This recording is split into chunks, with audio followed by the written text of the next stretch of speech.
របស់កំសត់កំររួមសក់រួមទុកក្នុងគ្រាលំបាកឲ្យទៅពេលណាដាច់ថវិកាគឺដឹងតលេចវត្តមានបាយឆាពងទាជួនកាលបាយឆាតទេក៏មានដែរហើយនៅពេលដាច់ថវិកាចឹងទៅភាគច្រើនចូលចិត្តឆ្នៃរបស់ដែលមាននៅក្នុងបន្ទប់ស្រាប់យកមកធ្វើម្ហូបសម្រាប់ហូបបាយហើយភាគច្រើនឆ្នៃបានសុទ្ធតែម្ហូបប្លែកៗទៀតពុកម៉ែបងប្អូនម្ហូបសុទ្ធតែអត់មាននៅក្នុងបញ្ជីមុខម្ហូបប៉ុន្តែនៅតែហូបបានព្រោះអីពេលណាទៅដាច់ថវិកាអ្វីក៏ហូបបានដែរពុកម៉ែបងប្អូនហើយភាគច្រើនខ្ញុំដាច់ថវិកាដោយសារតែយកថវិកាទៅចាក់សាំងម៉ូតូព្រោះលើកមុនធ្លាប់អូសដើរដោយសារតែម៉ូតូអស់សាំងនឹងឯងពុកម៉ែបងប្អូនជិះទៅរៀនសក់ចឹងទៅអត់មានថវិកាក្នុងខ្លួនមានអីម៉ូតូអស់សាំងអូសដើរតាំងពីពលានយន្តហោះចាស់រហូតដល់សាលារៀនពេលហ្នឹងរៀងឆ្ងាយដែរណាមួយដោយសារតែបន្ទប់ជួលខ្ញុំគឺរៀងឆ្ងាយផងចឹងទៅរៀងតែ2ដងអូសដើរចឹងទៅគឺរៀងរហូតចាក់សាំងសុខចិត្ត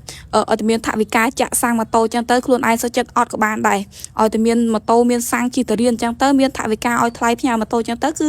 រួចរាល់ហើយពុកម៉ែបងប្អូនទៅសាលារៀនសុខចិត្តអត់ហូបអីក៏បានដែរឲ្យតែថាមកផ្ទះវិញមកបន្ទប់វិញមានអីហូបមានបាយមានអីចឹងទៅជួនកាលចាំបាច់មានម្ហូបឆ្ងាញ់ក៏បានដែរមានតែពងទាជួនកាលមានប្រហុកមានផ្អកចឹងទៅគឺហូបរួចរាល់ហើយនេះហើយជីវិតមករៀនតនឹងឯងពុកម៉ែបងប្អូនជីវិតភាគច្រើនមិនមែនមានន័យថាឲ្យតែនិស្សិតគឺដឹងតែអ្នកមានថវិកាមានជីវភាពធូរធារទៅបានរៀនតតែភាគច្រើននិស្សិតពេលខ្លះក៏ជាអ្នកគ្រួសារអត់ធូរធារដែរពុកម៉ែបងប្អូននិស្សិតភាគច្រើនរៀនផងធ្វើការផងនឹងឯងហើយខ្ញុំអត់បានធ្វើការក្រៅម៉ោងមែនប៉ុន្តែខ្ញុំចេញពីរៀនចឹងទៅភាគច្រើនគឺធ្វើវីដេអូពេលថ្ងៃពុកម៉ែបងប្អូនធ្វើវីដេអូចឹងទៅក៏អត់មានថ្ងៃសៅរ៍ថ្ងៃអាទិត្យដែរធ្វើវីដេអូរាល់ថ្ងៃចឹងទៅក៏ចំណាយពេលរាប់ម៉ោងដែរនិងចំណាយពេល5ទៅ6ម៉ោង7ម៉ោង8ម៉ោងអីដែរព្រោះរៀនពេលព្រឹកផងចំណាយពេលធ្វើវីដេអូថតវីដេអូហើយនៅកាត់បញ្ចូលសម្លេងអីទៀតគឺចំណាយពេលច្រើនដូចតែគ្នាតែពុកម៉ែបងប្អូនហើយភាគច្រើននិស្សិតគឺសុទ្ធតែធ្វើការងារនឹងឯងប៉ុន្តែគ្រាន់តែថាពេលខ្លះក៏ដាច់ថវិកាដែរនៅពេលដែលយកថវិកាទៅបង់ថ្លៃបន្ទប់ថ្លៃទឹកថ្លៃភ្លើងអស់ចឹងទៅស្រាខ្លួនអស់ពុកម៉ែបងប្អូន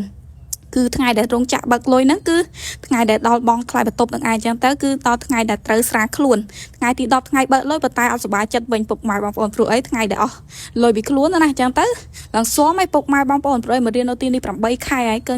អញ្ចឹងទៅគឺស៊ាំឲ្យបាយឆាបាយអីគឺហូបបានទាំងអស់បាយតទេនេះគឺហូបបានប៉ុន្តែបើថាលំបាកណាអីគឺអត់សូវលំបាកប្រហែលទៅពុកម៉ែបងប្អូនព្រោះជីវិតអត់មានអីតែបើយើងថាយើងពិបាកក៏មានអ្នកពិបាកជាងយើងដែរអញ្ចឹងទៅមានតែទទួលយកនឹងឯងពុកម៉ែបងប្អូនហើយខ្ញុំក៏អត់មានអីត្រូវត្អូញត្អែដែរព្រោះជីវិតខ្ញុំគឺការនៅស្រុកគឺខ្ញុំលំបាកជាងនឹងទៀតការនៅក្មេងៗពេលហ្នឹងម៉ែគាត់បេះតកួន3ត្រឡប់ឆាជាមួយនឹង